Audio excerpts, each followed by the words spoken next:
Hi darlings, welcome to another word study video. I am doing this a little bit differently this time. I actually have already filled out my word study journal, but I'm going to be decorating it while I share with you what I have gathered from my word study this week. This is actually a verse that I took from the James Method, and this is a James Method word study journal. I'll link it below just in case you want to check it out. Heads up, that is an affiliate link. And in their Facebook group, they do carry studies month to month. And this was one of the verses that was actually done by Mindy last week in her live in that Facebook group, where she was basically going through her study of puffed up. And puffed up is the word that you would find in the ESV translation. Habakkuk chapter 2, verse 4 reads, "Behold, his soul is puffed up. It is not upright within him, but the righteous shall live by faith." This verse is actually speaking of the proud versus the righteous.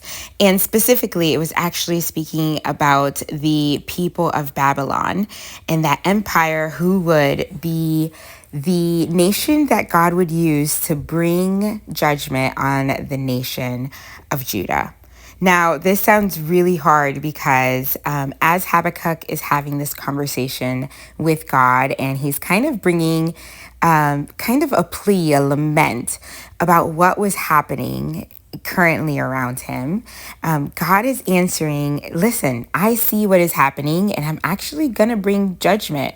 And the judgment is going to come through the hand of another empire. And this was very confusing to Habakkuk because why are you going to use pagan nation to bring judgment? But then God later on shares that he will also bring judgment to this nation as well. And here he talks about the spirit of this nation and how it is one that is proud. And he says, behold, that the soul is puffed up. It's arrogant, right? It is proud. And so I looked into the transliteration, and that is apau. The Strong's number for that is H6075. And this word basically means to lift or to swell or to be lifted up. This kind of made me think of when we kind of think of the word kind of when your head is getting too big, or, this kind of made me think of that, kind of a swelling up, or a swelling up of your chest, of you thinking you're better than someone. And that's where the kind of the air of arrogance comes into play. This word is used actually 2 times in 2 different verses. The first is Numbers chapter 14, verses 44, and Habakkuk 2:4 is the second one. Over in the concordance section, I put lifted up or presumed, a person that is presumed, right? And in the parsing, it is a primitive root, so there is no derivatives from that. And it is a verb, it is in the third person, it is feminine, and it's also a perfect verb. Okay, so over in the Lexicon, I took a look at a couple of different words. I looked at H7313, which is room, and also G5187, which is tipio. And so the first one is found in Daniel chapter 5, verse 20. That's over on the right-hand side. And in this verse, it kind of led me to a deeper understanding of puffed up, right?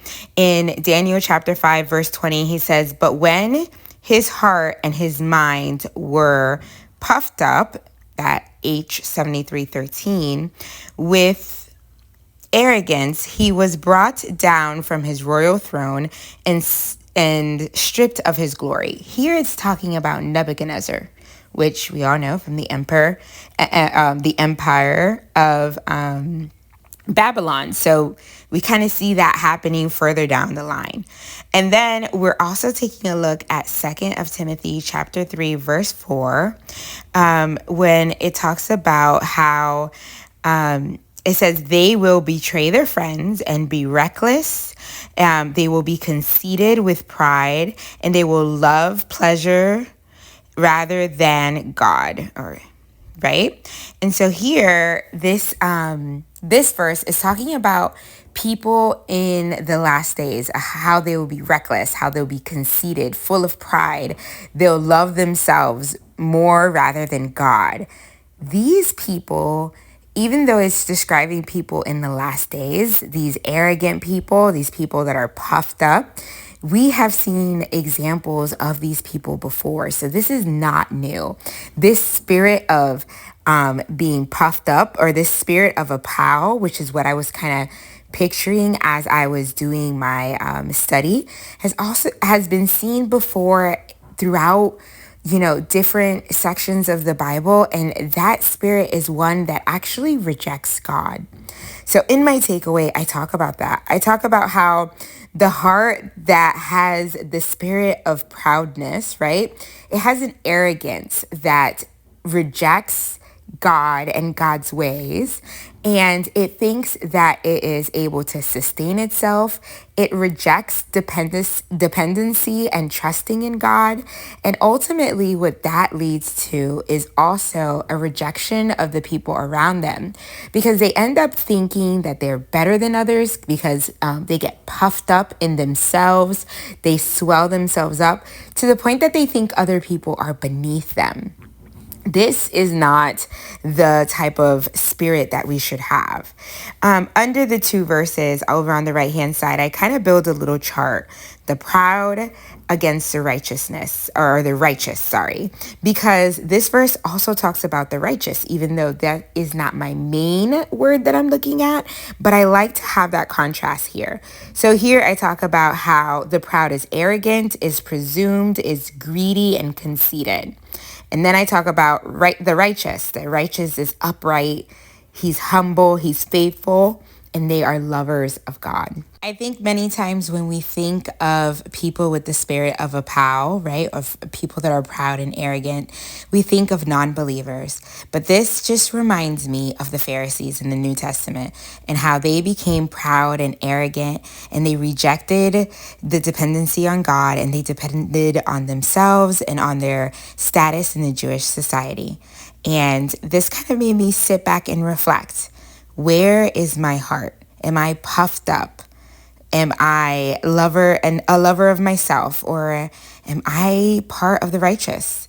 The righteous who depends on God, the righteous who has an upright spirit and who is faithful and that loves God above all things, including themselves.